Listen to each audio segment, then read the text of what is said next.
Hello, my name is Brendan and I'm the Head of Software Engineering here at Bird.i. Today I'm going to give you a short demo on how to import and export locations on the Bird.i portal. First, let's start with import. Locations can be imported in one of two formats, GeoJSON or CSV. You can find downloadable examples of these formats on the Upload Locations panel. Here I have a pre-prepared list of 1000 locations in the CSV format. This CSV contains the minimum amount of information I need to save a location: a latitude, longitude, and location name.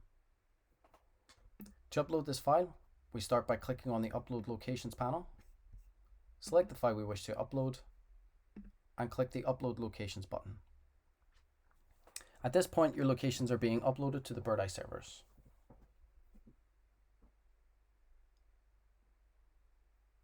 Now your locations are being loaded into the Bird.i portal.